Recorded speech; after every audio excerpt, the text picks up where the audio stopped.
Selamat pagi pemirsa, mudik lebaran sudah segera menjadi arus balik masyarakat segera kembali memacu hidup, terutama di kawasan perkotaan. Dan kehadiran kaum urban bagi sejumlah pihak ini memang dipandang sebagai beban kota, sehingga paling mudah dan juga lazim yang dilakukan oleh aparatur penyelenggara negara di kota-kota besar, apalagi menggelar tindakan hukum untuk menekan kehadiran para pendatang baru untuk kemudian dengan tajuk operasi justisi ini dilakukan. Tapi di satu sisi Jakarta kita ketahui membuka diri melalui Gubernur Pramono Anung menyampaikan bahwa akan membuka diri untuk para pendatang, dan inilah tema editorial pada pagi hari ini, dan kita akan juga mengundang Anda bergabung bersama kami di line telepon secara interaktif, dan sudah hadir bersama kami pagi ini anggota Dewan Redaksi Media Group Bung Gaudensius Suhari. Bung Gaudens, apa kabar? Selamat pagi. Selamat pagi Yohana, kabar baik ya? Kabar baik. Bung Gaudens, menurut Bung Gaudens dengan kebijakan baru dari Gubernur Jakarta Pramono Anung dengan membuka Jakarta untuk para pendatang ini kabar baik atau kabar buruk bagi Jakarta? Ya tentu saja kabar baik, tapi yang paling penting itu Pramono Anung sangat konstitusional ya. Kita tahu bahwa di dalam Undang-Undang Dasar 45 pasal 28H ayat 1 itu ditentukan tentang hak bertempat tinggal. Kemudian di dalam Kovenan Internasional tentang hak-hak sipil dan politik yang kemudian diratifikasi di dalam Undang-Undang Nomor 12 tahun 2005 itu menyatakan setiap orang bebas berpindah di dalam wilayah Republik Indonesia. Itu artinya melarang orang ke Jakarta melanggar undang-undang, melanggar konstitusi. Bu Gaudens, tapi di satu sisi banyak fenomena PHK di mana-mana begitu. Nah, sementara satu-satunya tumpuan hidup untuk perekonomian adalah di Jakarta sampai dengan saat ini secara nasional. Ini tidak akan menjadi bumerang buat Jakarta? Mestinya tidak menjadi bumerang ya. Kita tahu bahwa berdasarkan data BPS tahun September 2024 itu jumlah orang miskin di perkotaan itu kan 6,66% ya. Sementara di desa itu sebesar 11,34% orang miskinnya. Dari data itu memperlihatkan bahwa sebetulnya desa itu menjadi rumah orang-orang miskin gitu. Karena itu orang cenderung untuk berpindah ke kota. Mengapa pindah ke kota? Karena di kota besar terutama Jakarta itu peredaran uangnya begitu besar, dan Jakarta sampai sekarang tuh masih menjadi imajinasi atau simbol kesuksesan setiap orang gitu. Karena itu orang akan ramai-ramai datang ke Jakarta. Jangan mencegah orang datang ke Jakarta, tetapi carilah cara bagaimana orang datang ke Jakarta disiapkan keterampilannya untuk bisa mengadu nasib di ibu kota. Oke, baik. Sebelum kita ulas lebih lanjut lagi, Bung Gaudens dan juga pemirsa, kita saksikan dulu tayangan yang satu ini. Operasi justisi bukan solusi.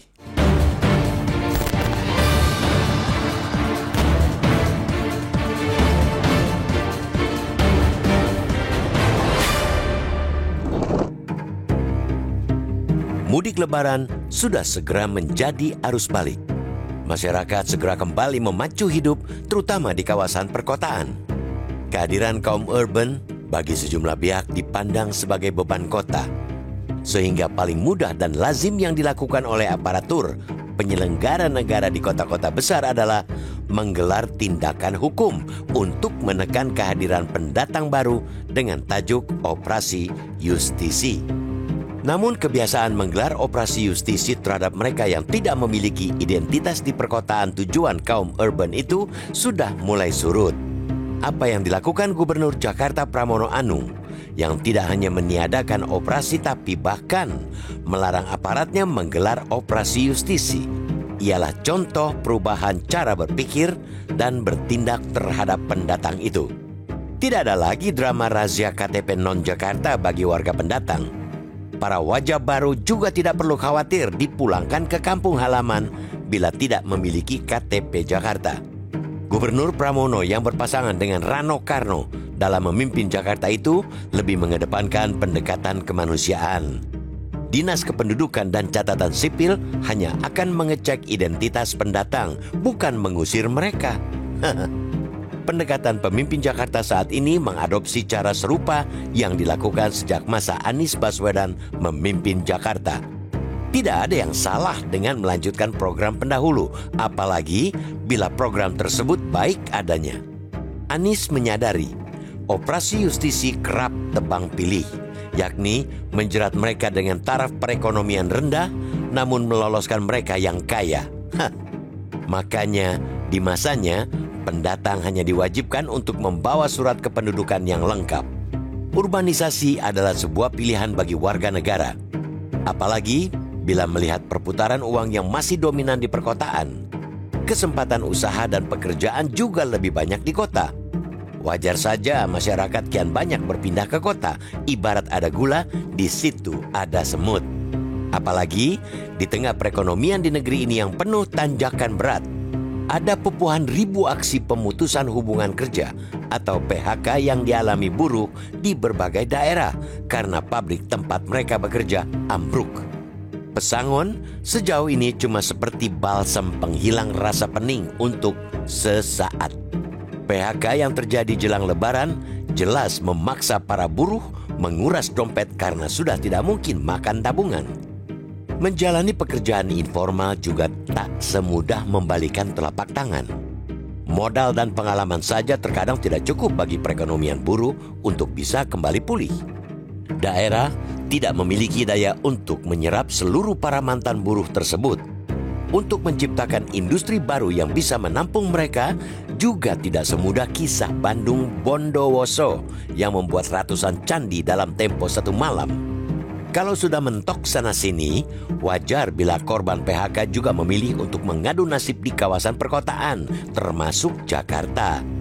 Oleh karena itu, hadirnya korban PHK menjadi keniscayaan di Jakarta sebagai pusat perekonomian nasional. Langkah Pramono Anung yang bersiap menghadapi para pendatang bukan dengan operasi justisi, melainkan pelatihan kerja di tingkat kelurahan dan kecamatan amat layak. Kita apresiasi.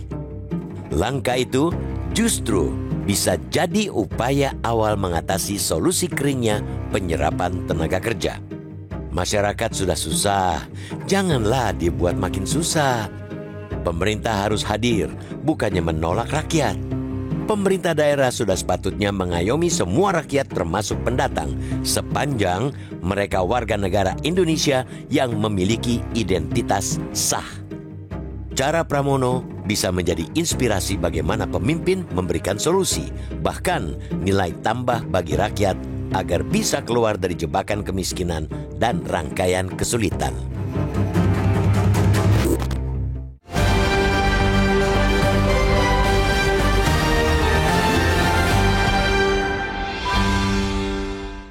Ya, itu tadi pemirsa, operasi justisi bukan solusi. Kita akan ulas lebih lanjut lagi bersama Bang Gaudentius Suhardi. Namun kita akan jeda dulu, sesaat lagi editorial masih akan kembali. Tetaplah bersama kami.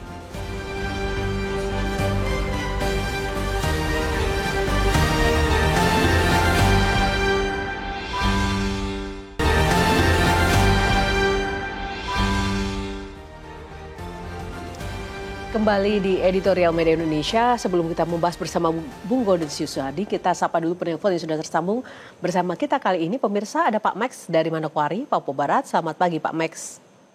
Selamat pagi Mbak Yohana. Ya Pak Max, silakan Pak terkait komentar Anda di tema kali ini. Operasi justisi bukan solusi. Saya pikir begini, pemerintah harus membuka biji mata. Kenapa demikian? Iya kan? Artinya, selaku warga negara Indonesia dijamin dengan undang-undang, dia akan mencari kehidupan karena dalam undang-undang dasar mengatakan bahwa bumi, tanah, air adalah milik negara, dikuasai sepenuhnya oleh negara, tapi dimanfaatkan sebesar-besarnya bagi kemakmuran rakyat. Dengan demikian, ketika dia tidak mendapat penghidupan yang lain di satu tempat, dia akan berpindah. Nah, apakah dengan adanya operasi justisi bisa menjamin kehidupan mereka dari pihak pemerintah? Kan tidak. Ya, saya terima kasih dengan Pramono Anung. Ya, tetapi hal ini bukan terjadi juga di ini. Mohon maaf, setiap kapal masuk di wilayah Papua, kalau saya mengamati ada muka-muka baru yang turun dari atas kapal di Sorong, di Manokwari, Karena mereka harus berurbanisasi ke daerah-daerah untuk mencari. Dan diterima di sini. Yang penting, kehidupan mereka baik, kelakuan mereka baik, jangan bawa hal-hal yang mempengaruhi negatif generasi muda di satu daerah. Jadi langkah yang dilakukan Pak Pramono Anung itu satu langkah yang positif karena beliau memahami betul Undang-Undang Dasar Negara Republik Indonesia dan pemerintah pusat melalui kebijakan-kebijakan harus melihat ini sehingga jangan membuat hal-hal contoh seperti kemarin ketika Sirtex Prabowo Subianto bilang itu tidak ada masalah, tapi kemudian terjadi PHK besar-besaran, itu kan masalah. Banyak perusahaan sudah mulai menutup operasionalnya, terjadi PHK. Ini kan masalah besar bagi pemerintah Indonesia. Ya kan? Baik, Pak. Pemerintah hendaknya berpikir bagaimana mencari solusi untuk mengatasi ini semua sebelum terjadi bencana lebih besar dalam negara ini. Baik, terima kasih Pak Max. Masukannya dari Manokwari, Papua Barat. Silakan Bung Gades. Ya, benar sekali bahwa orang itu akan berpindah tempat ke tempat yang menarik buat dirinya. Tentu dengan catatan ingin memperbaiki mutu hidupnya. Nah, pertanyaannya, apakah hanya pemerintah di kota-kota besar, khususnya Jakarta, yang harus mempersiapkan? Tentu saja tidak. Ada dua faktor di sini. Yang pertama sekali itu adalah faktor pendorong mengapa orang keluar dari desanya. Tentu seperti yang saya katakan tadi, faktor kemiskinan. Sebanyak 11,34% itu orang miskin tinggalnya di desa. Karena itu mereka akan ke kota. Nah, selain faktor pendorong, ada faktor penarik. Faktor penarik dari kota-kota besar, terutama Jakarta. Uang itu banyaknya beredar di Jakarta. Di Jabodetabek itu hampir 60% uang nasional itu beredarnya di Jabodetabek. Mengapa orang berbondong-bondong datang ke Jabodetabek? Nah, apa yang harus dilakukan? Tentu saja pemerintah sudah memikirkan hal tersebut dengan menggelontorkan dana besar-besaran ke desa. Tetapi desa tidak mampu mengelola dana itu sehingga menarik bagi warganya. Jadi sebanyak apapun dana digelontorkan ke desa, kalau tidak dikelola dengan baik, tetap saja orang akan lari ke kota. Yang lebih penting lagi, faktor yang tadi persepsi, ada imajinasi bahwa Jakarta itu masih tetap menjadi simbol kemapanan, simbol keberhasilan. Sepanjang persepsi itu ada, ya orang akan rame-rame datang ke Jakarta. Walaupun nyatanya sampai di Jakarta ya tetap saja hidup miskin gitu. Oke, dari sisi semangatnya itu positif ya karena konstitusional begitu. Nah, kemudian sebagai bagian dari pusat ekonomi nasional, apa efek samping bagi Jakarta sendiri, Bung Godens? Ya, Pramono Anung dan Dul itu sudah mempunyai konsep ya. Ketika orang datang ke Jakarta, disiapkan dan diarahkan supaya bisa meningkatkan keterampilan di balai pelatihan-pelatihan yang ada di Jakarta. Ini tentu hal yang baik yang mestinya ditiru juga oleh daerah-daerah lain. Jangan hanya Pramono aja yang berpikir, tapi kepala daerah di mana orang-orang itu berasal juga mesti berpikir bagaimana meningkatkan keterampilan warganya sehingga ketika kemanapun ia berpindah tempat tinggal, keterampilan itu yang dibawa. Bukan orang yang tanpa keterampilan datang ke kota besar, pada akhirnya masuk ke sektor informal, tidak punya tempat tinggal, akhirnya tinggal di bantaran kali yang menyebabkan banjir di Jakarta. Gitu kan. Nah, tadi kan Bu Godens mengatakan jangan sampai yang berpikir ini hanya Pramono Anung begitu. Apakah perlu campur tangan pusat juga untuk kemudian kembali mendorong daerah-daerah ini juga harus berkembang agar tidak terpusat di Jakarta tanpa harus memindahkan ibu kota seperti IKN misalnya? Ya, secara konsep itu sudah dilakukan. Konsepnya seperti apa? Misalnya ada undang-undang desa. Undang-undang desa itu salah satu konsep bagaimana menata daerah, terutama desa itu supaya berkembang lebih jauh. Tadi saya katakan faktor pendorong dari desa kan, sehingga orang keluar dari desanya bermigrasi ke ibu kota gitu. Nah, faktor pendorong itu apa? Ya kemiskinan. kemiskinan itu harus diatasi dengan apa? Ya dana desa. Desa menurut undang-undang desa itu kan harus membangun badan usaha milik desa ya, BUMDes. Tetapi kan pemerintah malah mengubahnya menjadi koperasi merah putih. Ini kan hal-hal yang mestinya dipikirkan secara jernih bagaimana pemerintah mengembangkan badan usaha milik desa sehingga orang desa itu tidak harus ke Jakarta atau kota-kota besar, tetapi dia bisa hidup dengan bahagia di desa itu. Untuk kemudian menerima warga desa yang kemudian berpindah ke Jakarta itu kan kalau pelatihan pasti butuh proses dan waktu. Di sisi yang lain faktor kemacetan, keamanan itu seperti apa Bung Gaudens? Masalah sosial yang akan timbul? Ya tentu faktor-faktor seperti itu pasti ada ya. Bagaimana misalnya tingkat kriminalitas bisa meningkat. Tetapi yang paling penting yang terkait dengan mudik itu kan orang kota datang ke desa dengan perubahan-perubahan perilaku yang glamor gitu, itu yang menarik orang gitu kan, menarik orang, oh sukses di sana padahal tidak sukses juga. Oke, baik, kita akan lanjutkan seusai jeda Bung Gaudens, menarik sekali sesaat lagi pemirsa hanya di Editorial Media Indonesia.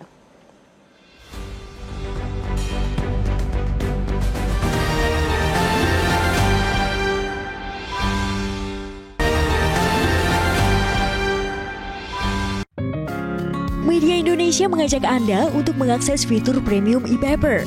Dengan sajian konten berbasis intelektual dan meneguhkan kebangsaan, Media Indonesia tampil dengan lebih dinamis melalui e-paper Media Indonesia yang dapat Anda akses kapan saja, di mana saja. Caranya mudah, download aplikasi Media Indonesia di Android atau ketik link e-paper.mediaindonesia.com atau bisa scan QR Code pada layar kaca Anda. Klik tab e-paper di bagian samping layar tablet Anda, daftarkan data diri, serta pilih paket berlangganan e-paper Media Indonesia sesuai dengan kebutuhan Anda. Nikmati juga bonus spesial tambahan 4 halaman rubrik fokus setiap hari. Semua bisa Anda dapatkan hanya di e-paper Media Indonesia. Untuk informasi lebih lanjut, hubungi customer service di nomor 0811 1201 2018 atau kunjungi media sosial @Media Indonesia. Media Indonesia, referensi bangsa. Baik, itu tadi Editorial Media Indonesia dan Bung Gaudens di segmen sebelumnya menyampaikan bahwa masyarakat ini masih memiliki budaya imajinasi, glamor, kesuksesan jika di Jakarta. Dan itu sebenarnya apakah bukan berarti kita juga akan membina masyarakat untuk memiliki imajinasi semu, nggak realistis begitu. Terlepas bahwa kita memang harus mengapresiasi dari Gubernur Jakarta sekarang ya. Ya benar sekali, Yohana. Bagaimana orang menonton misalnya drama atau sinetron yang glamor tentang Jakarta. Itulah munculnya imajinasi orang untuk datang ke Jakarta. Walaupun realitanya ibu kota lebih kejam dari ibu tiri kan. Itu persoalannya. Jadi persoalan pada persepsi orang. Nah, bagaimana mengatasinya? Tentu yang diharapkan itu bagaimana meningkatkan pendidikan di desa-desa gitu. Supaya orang memahami bahwa hidup di desa itu sesungguhnya jauh lebih baik.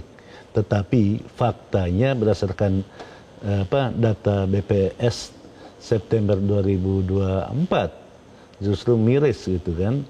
Kemiskinan itu lebih besar adanya di desa sebesar 11,34%. Di kota itu hanya 6,6% orang miskin ya. Itu artinya karena uang itu lebih banyak beredar di kota besar terutama di Jakarta sehingga orang akan datang. Tadi di dalam editorial dikatakan ada gula, ada semut. Gulanya apa ya? Gulanya itu uang dan tadi persepsi tentang kemewahan Jakarta itu. Atau lebih tragis lagi, ketika orang Jakarta apapun pekerjaannya di Jakarta balik ke kampung, mereka itu memperlihatkan glamoritas ya, glamornya di kampung-kampung sehingga orang kampung yang sudah bekerja di kampung sekalipun akan tertarik untuk mengikuti mereka datang ke Jakarta walaupun di Jakarta itu hanya jadi pedagang asongan misalnya. Tetapi Kalau sampai di kampung kan bersolek mereka. Inilah persoalannya sehingga muncul tadi imajinasi dan simbol itu. Nah, tapi Bung Gauda sendiri melihat tantangan terbesar ya nanti ke depan akan dihadapi oleh Pemprov Jakarta dengan kebijakan ini apa? Ya tentu saja tantangan terbesar itu kan jumlah penduduknya bertambah. Ketika jumlah penduduk bertambah dan lapangan pekerjaannya tetap, ya muncul persoalan pengangguran. Ketika ada pengangguran, di sana berpotensi munculnya kriminalitas dan juga kemacetan dan lain-lain. Persoalan khas ibu kota lah.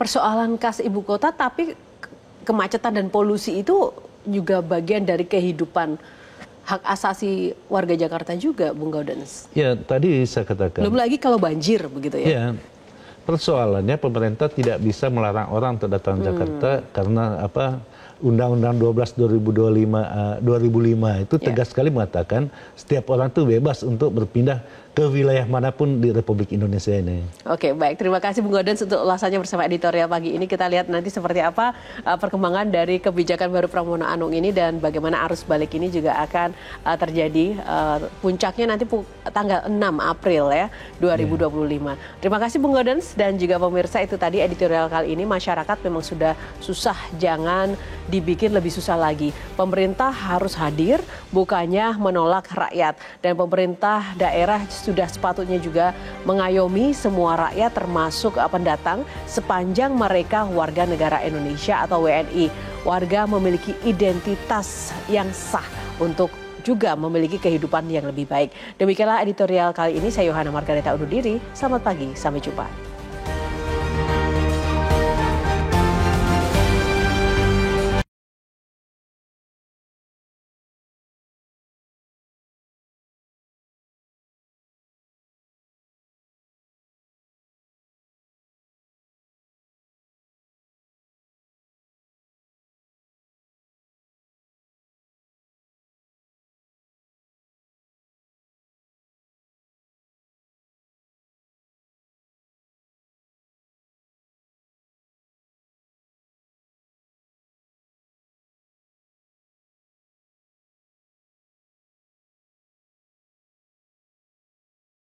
Download Metro TV Extend sekarang.